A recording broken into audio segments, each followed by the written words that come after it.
एक बार केवल राम नाम के एक भगत थे, किसान गरीब आदमी।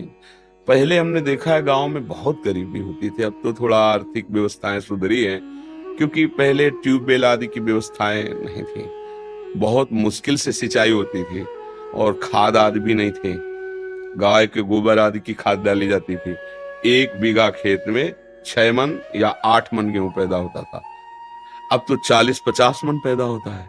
पहले 6-8 मन, बड़ी मेहनत की जिनकी खेती है, और जो कार्य करते हैं तो 8 रुपया 10 रुपया 8 घंटा के थे, फिर और बड़ा तो 20 रुपया, अब तो 500 रुपया है।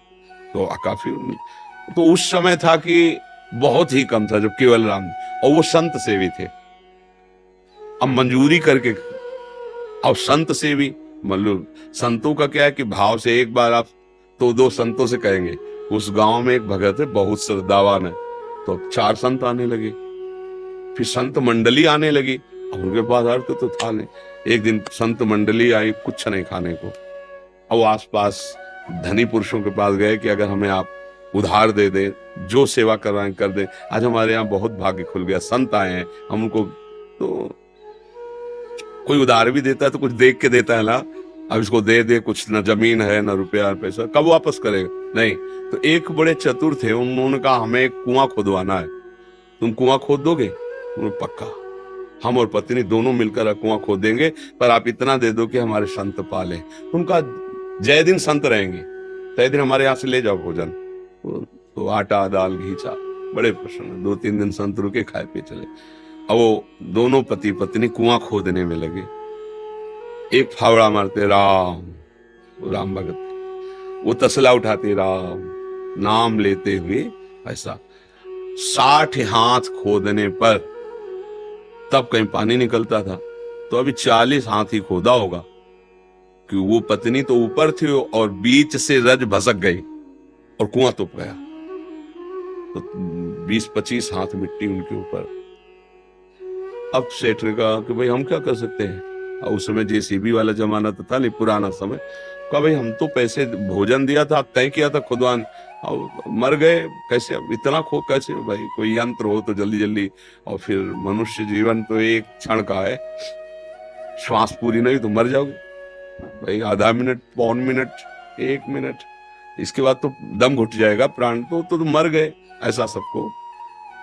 पत्नी को समझा बुझा के कुछ दे ले खान पान के, कि भाई वो तो पधारी गए हैं, अब जब आपको जरूरत हो हमसे ले जाना, ये सहयोग कर सकते हैं। अब तो ऐसा तो नहीं कि कुआं खोदा जाए जिंदा मिले।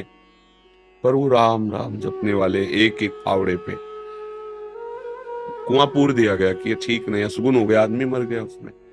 एक दिन वहां से कोई राजा निकल रहे थे, मार्ग था, तो उनको सुनाई दिया राम राम।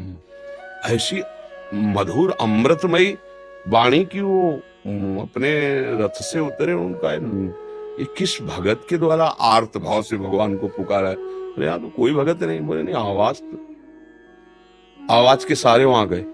बोले यहां से आवाज आ रही? तो लोगों ने कहा हाँ, 1 महीना पहले कुआं खोद रहे थे केवल राम जी, तो मिट्टी गिर गई तो मर गए। बोले नहीं, आवाज आ रही, सुनो। तो राम राम। अब वो तो राजा थे, तुरंत हुक्म किया, तो बड़े जो राजकीय विभाग सैनिक सब लगे, मिट्टी हटाई गई। तो जहां केवल राम जी बैठे थे ना, वहां 2-3 हाथ ऐसे गुफा सी बन गई थी, एक भी मिट्टी नहीं गई। और जब वहां खोद के पहुंचे तो देखा सामने सुंदर भोग और शीतल जल। 1 महीना हो गए थे दबी हुई, बस ऐसे बैठने के कारण थोड़ा पीठ टेढ़ी हो गई थी। वो कहा पूरे स्वस्थ, भोजन पानी सब वही। कौन दे रहा है? जो अखिल ब्रह्मांडों को दे रहा है। अगर गृहस्थी में हो, अपना कार्य कर रहे हो और नाम जप कर रहे हो, तो महान भक्त हो। भाई ये बातें हमारी केवल कथा सुनने में तो अच्छी लगती, लेकिन समझ में नहीं आती। अगर हम अपनी नौकरी में, अपने व्यापार में, अपनी किसानी में, अपने भगवान के स्मरण को सम्मिलित कर ले, तो हम महाभागवत हैं। बिल्कुल, इसमें बिल्कुल डरने की जरूरत नहीं कि अब हम भजन करेंगे तो गोली कैसे चलाएंगे। वो भी भजन है, जैसे माला से भजन हो रहा है वैसे गोली चलाने। अगर तुम्हारा अधिकार है और कानून व्यवस्था आदेश करती है उसको दंड देने के लिए, तो वो दंड देना भी भजन ही होगा, ऐसा।